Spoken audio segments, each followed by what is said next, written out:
Hello everyone and welcome to you all in this YouTube channel. आप सभी लोगों का एक बार फिर से स्वागत है इस चैनल में, एसआर ग्रुप कॉलेज की क्लास में, जहाँ पे आज आप लोग सीखने वाले हैं बहुत ही कमाल के structure. Today you are going to learn some advance structure which is very useful for spoken English, जो कि बहुत ज़्यादा इंपॉर्टेंट है आपके स्पोकन इंग्लिश के लिए। अगर आप इंग्लिश में बात करना चाहते हैं, लोगों के साथ कन्वर्सेट करना चाहते हैं, तो ये स्ट्रक्चर आपके लिए काफ़ी ज़्यादा हेल्पफुल साबित होगा। ये स्ट्रक्चर आपके लिए काफ़ी ज़्यादा वर्क करेगा अगर आपको इंग्लिश अपनी इम्प्रूव करनी है। तो इस वीडियो में आज हम लोग सीखने वाले हैं कुछ बहुत ही अच्छे और बहुत ही शानदार एडवांस इंग्लिश स्ट्रक्चर जो कि काफ़ी कमाल के हैं। So now let's move ahead towards class, and as you know guys that today is the day 17, as day 17 है और इस day 17 की क्लास में आप लोग सीखने वाले हैं बहुत ही कमाल के structure, advance English structure. So at first let's discuss that how it's work, how these structure will work, that whatever I'm going to provide you today. So ये ऐसे स्ट्रक्चर हैं जैसे कि आप अपनी डेली लाइफ में अगर अपने फ्रेंड्स से कन्वर्सेट करना हो, या फिर आपको ऑफिस में जाकर वहाँ पे टॉकिंग करनी हुई इंग्लिश में, या अपनी डेली रूटीन में जब भी आपको इस तरह के इंग्लिश सेंटेंस बोलने हुए, तो इससे रिलेटेड आज मैं आप लोगों को स्ट्रक्चर प्रोवाइड करने वाली हूँ कि आप कहीं पे भी हों तो इसे यूज़ करके इंग्लिश बोल सकें। So now let's move ahead towards class की ओर बढ़ते हैं और देखते हैं आज के हमारे स्ट्रक्चर को कि आज हम लोग किस तरह के स्ट्रक्चर पढ़ने वाले हैं। सो नाउ लेट्स नज़र डालते हैं आज के हमारे स्ट्रक्चर पे, एडवांस इंग्लिश स्ट्रक्चर पे। So here is the use of. आज जो हम पहला यूज़ पढ़ने वाले हैं वो है इफ पॉसिबल का। इफ पॉसिबल मतलब होता है अगर संभव है तो, ओके, या फिर आप बोल सकते हैं अगर हो सकता है तो।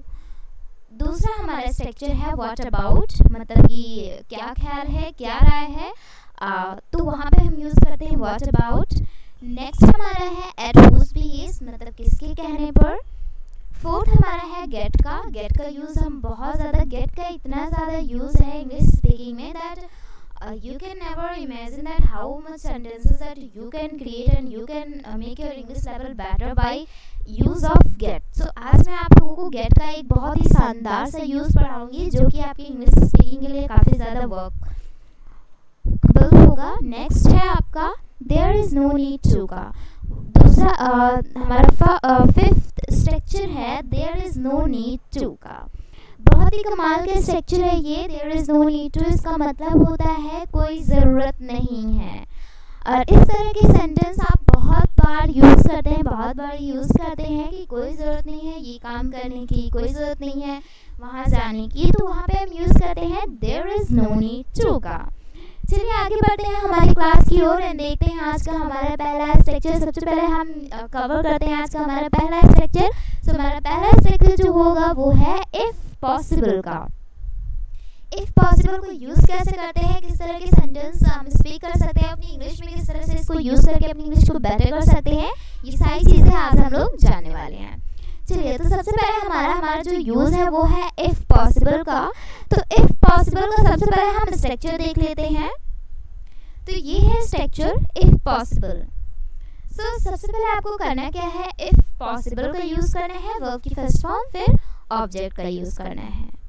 यहाँ पे मैं आप लोगों को कुछ सेंटेंस ऐसा प्रोवाइड कर दे रही हूँ जैसे कि अगर आपको कहना हुआ अगर हो सके तो, जैसे अगर आपको कहना हुआ अगर हो सके तो उससे बात कर लेना, अगर हो सके तो मेरे घर आ जाना, अगर हो सके तो ऑफिस चले जाना, अगर हो सके तो मुझे ड्रॉप कर देना। तो जब भी हम इस तरह की बातें करते हैं अगर हो सके तो वहाँ पे हम स्पीक करते हैं इफ़ पॉसिबल को, कि वहाँ पे हम यूज़ करते हैं कौन सा स्ट्रक्चर, इफ़ पॉसिबल का स्ट्रक्चर यूज़ करते हैं। तो सबसे पहले आपको इफ़ पॉसिबल यूज़ करना है, फिर वर्ब की फर्स्ट फॉर्म यूज़ करनी है, ऑब्जेक्ट यूज़ कर देना है। Hope you got this structure. I hope मैं आशा करती हूँ आप लोग ये स्ट्रक्चर समझ गए होंगे। अब इसे बहुत अच्छे से समझने के लिए लेते हैं कुछ एग्जाम्पल ताकि आपको ये बहुत ही अच्छे से समझ में आ जाए। तो यहाँ पे आज का हमारा जो पहला स्ट्रक्चर है, हो सके तो उससे बात कर लेना, ओके, हो सके तो उससे बात कर लेना। जैसे सपोज आपको किसी को कहना हुआ कि उसने कहा था आपसे बात करने के लिए, मैं आपसे कह दूं कि आप उससे बात कर लीजिएगा, तो हो सके तो आप उससे बात कर लीजिएगा। तो इसको कैसे बोलेंगे? हो सके तो उससे बात कर लेना। सिंपली यहाँ पे आपको यूज करना है इफ पॉसिबल। देखिए यहाँ पे आपको थोड़ा सा स्टे करना है, मतलब कि रुकना है। इफ पॉसिबल के बाद आपको यहाँ पे कॉमा लगाना है, मतलब कि यहाँ पे आपको रुकना है। अब यहाँ पे हमारा काम क्या हो रहा है? बात करने का, मतलब वर्ब की क्या हो रही है? बात करने की। तो बात करने को इंग्लिश में बोलते हैं टॉक। और किससे बात करने की बात हो रही है? उससे। तो यहाँ पे आप हिम और हर दोनों यूज कर सकते हैं, there is no any problem. If possible talk to her. If possible talk to her, हो सके तो उससे बात कर लेना। ओके, अगला हमारा एग्जाम्पल है, हो सके तो मुझे कॉल कर लेना। ओके, हो सके तो मुझे कॉल कर लेना। अब इसको इंग्लिश में कैसे बोलेंगे? हो सके तो मुझे कॉल कर लेना। Simply if possible call me. If possible call मी, हो सके तो मुझे कॉल कर लेना। तो ये है आज का हमारा पहला स्ट्रक्चर, जो कि आप काफ़ी ज़्यादा यूज़ करते हैं। एंड आई होप कि आप लोग समझ गए होंगे। चलिए कुछ और एग्जाम्पल से इसे समझते हैं। Let's take some example for knowing well. So here is the next example. अगला हमारा एग्जाम्पल है, हो सके तो उससे मिल लेना। ओके, सपोज दैट आप किसी से कह रहे हैं कि अगर हो सके, अगर आपके पास टाइम होगा तो आप उससे मिल लेना। हो सके तो आप उससे मिल लेना। तो कैसे इंग्लिश में बोलेंगे इसको? If possible. If possible meet her। meet her or meet him। If possible meet her or meet him। अगला एग्जाम्पल है, हो सके तो पूछ लेना। ओके, सपोज दैट आपसे किसी ने कुछ पूछने के लिए कहा, फिर उसके बाद उसने कहा अच्छा हो सके तो ये बात आप पूछ लेना। तो इसको इंग्लिश में कैसे बोलेंगे? हो सके तो पूछ लेना। If possible ask. If possible ask, हो सके तो पूछ लेना। आप ऐसे बोल सकते हैं, हो सके तो उससे पूछ लेना। If possible, ask to him। If possible, ask to him or ask to her। Next example है, अगला हमारा एग्जाम्पल है, हो सके तो हॉस्पिटल चले जाना। सपोज दैट कोई बीमार है और फिर उसके बाद अगर आप अपने वर्क के लिए निकलते हैं तो आपके पेरेंट्स ने कहा कि हो सके तो हॉस्पिटल चले जाना और जो एडमिट है उनको देख लेना। ओके, सपोज दैट कोई रिलेटिव्स में ऐसे हैं हॉस्पिटल में एडमिट हैं, तो इस तरह के सेंटेंस बोल देना, हो सके तो हॉस्पिटल चले जाना और उनसे उन्हें देख लेना। ओके, तो कैसे इंग्लिश में बोलेंगे इसको? If possible go to the hospital। if possible go to the hospital। Next example है, हो सके तो बाजार से सब्जियां ले आना। ओके, अब ऐसे सेंटेंस आप अपनी डे टू डे लाइफ में काफ़ी ज़्यादा यूज़ करते हैं। हो सके तो सब्जी बाजार से सब्जियां ले आना। ओके, मतलब अगर आपके पास टाइम बचे, ओके, जैसे कोई ऑफिस के लिए जाता है तो इवनिंग में हम क्या बोलते हैं? हो सके तो सब्जियां ले आना, बाजार से सब्जियां ले आना। ओके, तो इसको इंग्लिश में कैसे बोलेंगे? If possible bring the vegetable from the market. If possible bring the vegetable from the market. अब अगर आपको कहना हुआ खरीद लेना, बाजार से सब्जियां खरीद लेना, तो by the vegetable from the market हो जाएगा। ठीक है, यहाँ पे लाने की बात हो रही है तो सिंपली आप बाय का यूज करिए या फिर ब्रिंग का यूज करिए। That's both of will work. Okay, if possible bring the vegetable from the market. अब जब खरीदेंगे तभी लाएंगे इसे।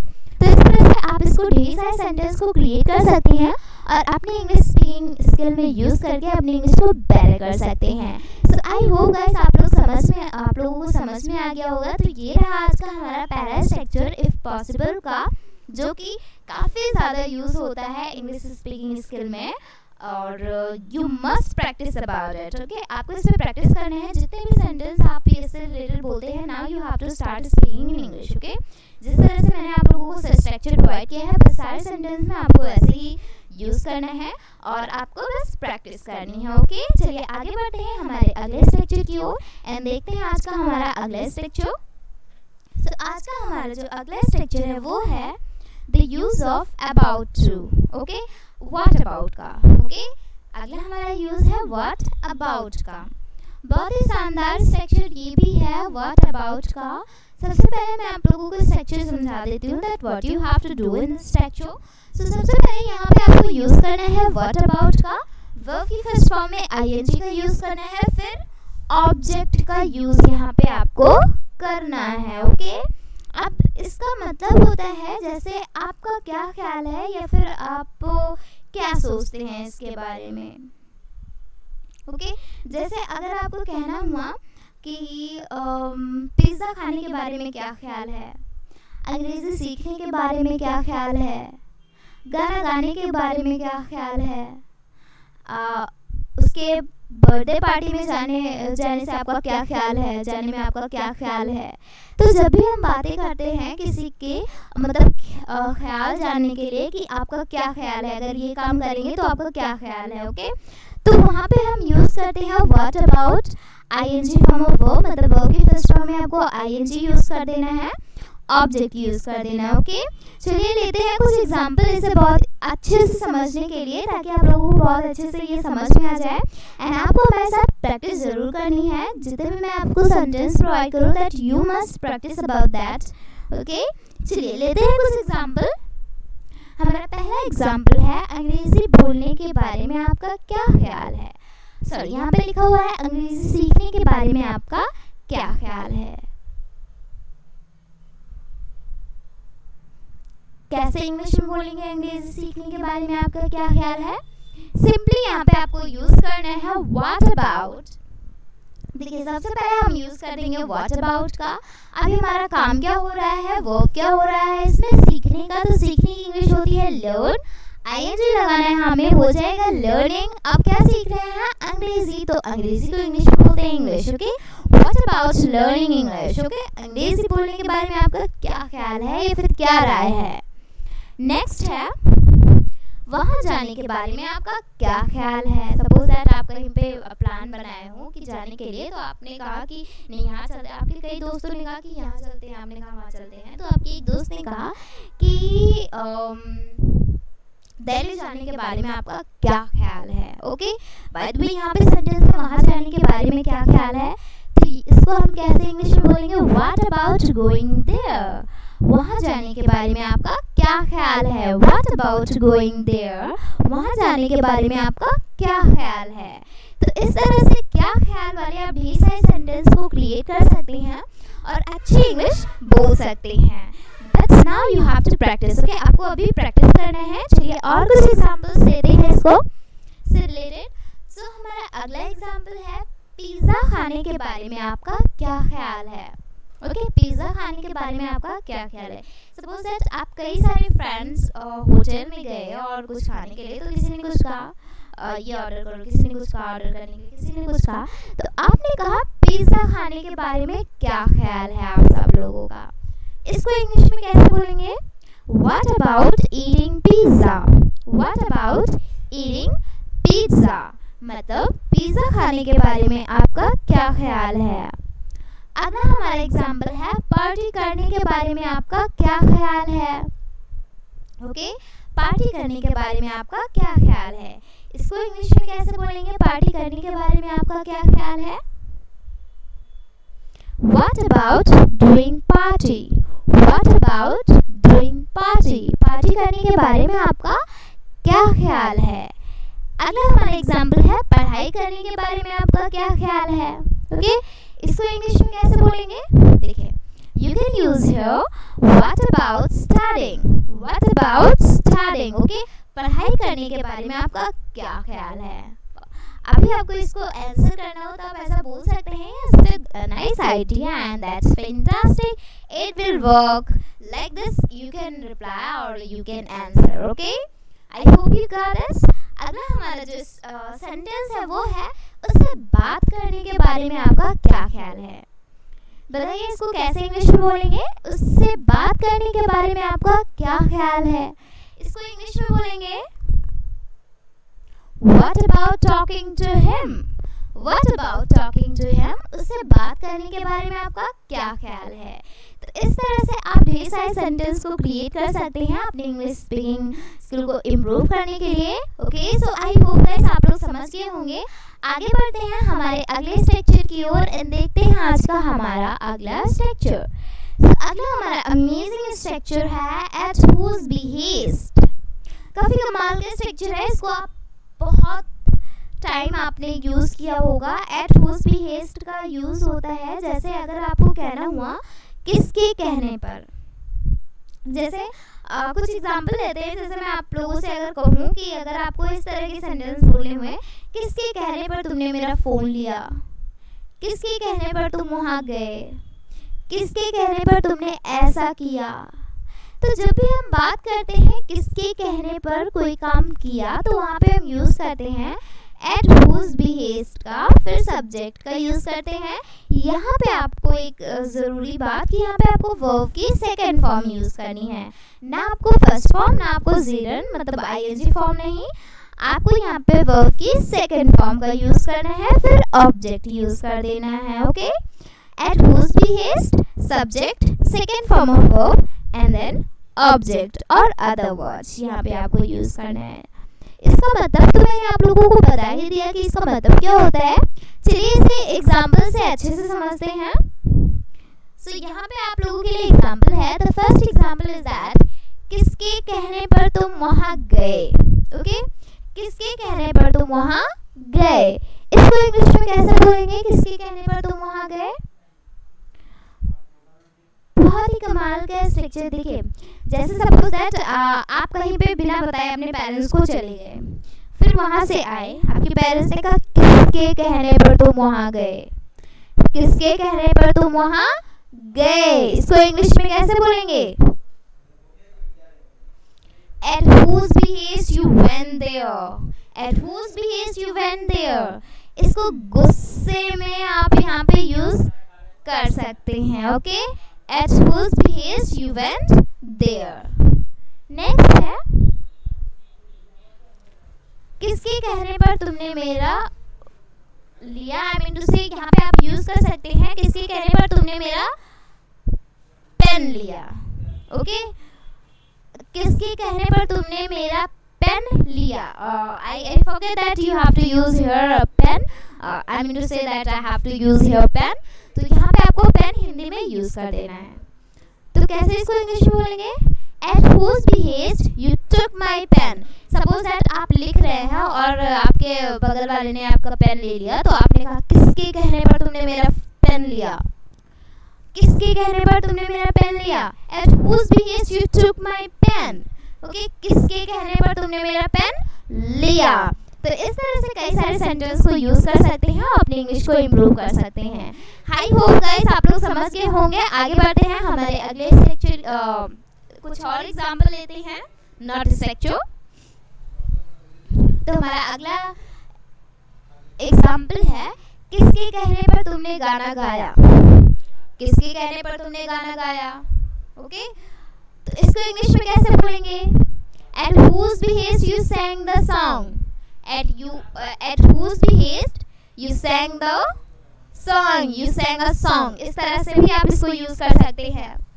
अगला हमारा स्ट्रक्चर है, एग्जाम्पल है किसके कहने पर तुमने झूठ बोला। अब सपोज दैट आपने किसी काम के लिए किसी से झूठ बोल दिया। ओके, बट स्टिल की कोई वो सच हो, तो गुस्से में इस तरह के सेंटेंस बोले जाते हैं, किसके कहने पर तुमने झूठ बोला। इसको इंग्लिश में कैसे बोलेंगे। At whose behest you told a lie। At whose behest you told a lie। किसके कहने पर तुमने झूठ बोला। At whose behest you told a lie। Next example है किसके कहने पर तुम उसके घर गए, किसके कहने पर तुम उसके घर गए। इसको इंग्लिश में कैसे बोलेंगे। At whose behest you went his home। At whose behest you went his home। किसके कहने पर तुम उसके घर गए। तो इस तरह से आप कई सारे सेंटेंस को क्रिएट कर सकते हैं, ढेर सारे सेंटेंस को क्रिएट कर सकते हैं। और जो भी सेंटेंस आप इंग्लिश हिंदी में स्पीक करते हैं, now you can speak in English. Okay, इसमें प्रैक्टिस करिए and definitely this is a advance structure but this handy structure as well that you can use easily. Now let's move ahead towards next. आगे बढ़ते हैं हमारे अगले structure की ओर and देखते हैं आज का हमारा अगला स्ट्रक्चर। सो हमारा अगला स्ट्रक्चर है गेट का। आपने गेट का यूज तो प्राप्त करने के लिए यूज किया होगा कि मतलब हाँ करना है कोई चीज़। ओके, तो वहाँ पे आपने यूज़ किया होगा। यहाँ पे मैं आप लोगों को गेट का कुछ अलग स्ट्रक्चर, कुछ अलग मतलब बताऊंगी कि आपको गेट और किस तरह से आप इसको यूज़ कर सकते हैं। तो सबसे पहले आपको गेट का यूज़ करना है, ऑब्जेक्ट का यूज़ करना है और वर्ब की थर्ड फॉर्म का यूज़ करना है। यहाँ पे आपको यूज़ करना है गेट का। यहाँ पे मतलब होता है कोई काम करवा लो। ओके, जैसे अगर आपने कहा कि खाना बनवा लो, ओके, जैसे जब हम खुद नहीं करते हैं, हम किसी को क्या करते हैं, ऑर्डर देते हैं कि हाँ ये काम उससे करवा लो, तो वहाँ पे हम गेट का यूज़ करते हैं। ओके, जैसे खाना बनवा लो, बर्तन धुलवा लो, कमरा साफ करवा लो, बाल कटवा लो। तो जब भी हम इस तरह के सेंटेंस के बारे में बात करते हैं कि कोई काम करवा लो, ओके, तो वहाँ पे हम यूज़ करते हैं गेट का ही। ओके, चलिए इसे अच्छे से समझने के लिए लेते हैं कुछ एग्जांपल्स ताकि आपको ये अच्छे से समझ में आ जाए। जैसे यहाँ पे the first example is that, पहला एग्जांपल है खाना बनवा लो। जैसे आपने किसी को ऑर्डर दिया कि खाना क्या है, बनवा लो, तो इसको इंग्लिश में कैसे बोलेंगे, गेट द फूड कुक्ड। देखिए सबसे पहले हमें लगाना है गेट का। अब क्या है, खाना बनवाने की बात हो रही है ना, तो खाना बोले तो फूड, अब काम क्या हो रहा है, बनवाने का, तो बनवाना मतलब, बनाना मतलब क्या होता है, कुक होता है। थर्ड फॉर्म लगाएंगे, क्या हो जाएगा, cooked. Okay, get the food cooked, खाना बनवा लो। नेक्स्ट है आपने बाल कटवा लो। ओके, जैसे हम किसी को ऑर्डर देते हैं, जब किसी के बड़े बड़े बाल हो जाते हैं, स्पेशली अगर आप बात करेंगे फैमिली में, जब किसी के बाल बड़े हो जाते हैं तो पेरेंट्स क्या कहते हैं, अपने बाल कटवा लो। तो कैसे इंग्लिश में बोलेंगे, get your hair cut, get your hair cut, अपने बाल कटवा लो। कि इतने बड़े हो गए हैं आपके बाल, अपने बाल क्या करो, कटवा लो, get your hair cut. Okay, तो इस तरह से आप इसको यूज कर सकते हैं। Now let's take more example. चलिए कुछ और एग्जांपल लेते हैं। सो यहाँ पे हमारा अगला एग्जांपल है, इस कमरे को साफ करवा लो। ओके, जैसे कोई रूम है बहुत ज़्यादा गंदा है, तो आपने किसी को इंस्ट्रक्शंस दिया, मतलब ऑर्डर दिया कि इस कमरे को क्या करो, साफ करवा लो। ओके, किसी से कह के इसको साफ करवा लो। तो कैसे इंग्लिश में बोलेंगे, get this room cleaned, get this room cleaned, इस कमरे को क्या करो, साफ करवा लो। नेक्स्ट एग्जांपल है, इसे लिखवा लो। ओके, इसे लिखवा लो। अब लिखने के लिए तो हम यूज करते हैं राइट इट, अब लिखवाना है हमें, तो इसके लिए क्या यूज करेंगे, गेट का यूज करेंगे। Get it written, get it written, मतलब इसे लिखवा लो। नेक्स्ट एग्जांपल है, किताब पढ़वा लो। इसको इंग्लिश में कैसे बोलेंगे, किताब पढ़वा लो, get the book read, get the book read, मतलब किताब पढ़वा लो। अब इससे रिलेटेड आप ढेर सारे सेंटेंस को क्रिएट कर सकते हैं और अपने इंग्लिश स्पीकिंग स्किल में यूज कर सकते हैं। And I hope guys you got this. Now let's move ahead. चलिए आगे बढ़ते हैं हमारे अगले स्ट्रक्चर की ओर एंड देखते हैं आज का हमारा अगला स्ट्रक्चर। अगला हमारा स्ट्रक्चर है there is no need to का। काफी कमाल का स्ट्रक्चर है। There is no need to plus verb की first form and object you have to use here. इसका मतलब होता है कोई ज़रूरत नहीं है। जैसे अगर आपको कहना हुआ, मैं आप लोगों को कुछ एग्जांपल्स देती हूँ। जैसे अगर आपको कहना हुआ कि उससे बात करने की कोई ज़रूरत नहीं है, वहाँ जाने की कोई ज़रूरत नहीं है, ये काम करने की कोई ज़रूरत नहीं है, उससे बोलने की कोई ज़रूरत नहीं है, लिखने की कोई ज़रूरत नहीं है। तो जब भी हम बात करते हैं कोई ज़रूरत नहीं वाले सेंटेंस की, तो वहाँ पे हम यूज़ करते हैं there is no need to plus verb की फर्स्ट फॉर्म, जो आपका वर्ब होगा, जो भी आपके एक्शन होंगे उसको फिर ऑब्जेक्ट यूज़ करना है। जैसे फॉर एग्जांपल, बोलने की कोई ज़रूरत नहीं है। क्या है, बोलने की कोई ज़रूरत नहीं है। कैसे इंग्लिश में बोलेंगे, there is no need to speak, there is no need to speak, बोलने की कोई ज़रूरत नहीं है। नेक्स्ट एग्जाम्पल है, हंसने की कोई ज़रूरत नहीं है। ओके, हंसने की कोई ज़रूरत नहीं है। कैसे इंग्लिश में बोलेंगे, there is no need to love, there is no need to love, हंसने की कोई ज़रूरत नहीं है। I hope you got it. So now let's take more examples. चलिए इससे related कुछ और example लेते हैं. अगला example है, उससे बात करने की कोई जरूरत नहीं है. ओके, तो इसको इंग्लिश में कैसे बोलेंगे? उससे बात करने की कोई जरूरत नहीं है. There is no need to talk to him. There is no need to talk to him. अगर आपको किसी से कहना हुआ कि उससे कोई जरूरत नहीं है बात करने की, तो कैसे बोलेंगे? There is no need to talk to him. The next example is that वहाँ जाने की कोई जरूरत नहीं है. वहाँ जाने की कोई जरूरत नहीं है. कैसे इंग्लिश में बोलेंगे? There is no need to go there. There is no need to go there. वहाँ जाने की कोई जरूरत नहीं है. There is no need to go there. The next example is that झूठ बोलने की कोई जरूरत नहीं है. इसको इंग्लिश में कैसे बोलेंगे? झूठ बोलने की कोई जरूरत नहीं है. इसको इंग्लिश में बोलेंगे There is no need to tell a lie. There is no need to tell a lie. Okay? तो इस तरह से आप ढेर सारे सेंटेंस को क्रिएट कर सकते हैं, अपने इंग्लिश स्पीकिंग स्किल में यूज़ कर सकते हैं, अपनी इंग्लिश को इम्प्रूव कर सकते हैं. सो ये रहे आज के कुछ ऐसे एडवांस स्ट्रक्चर जो आप अपनी इंग्लिश में यूज़ कर सकते हैं.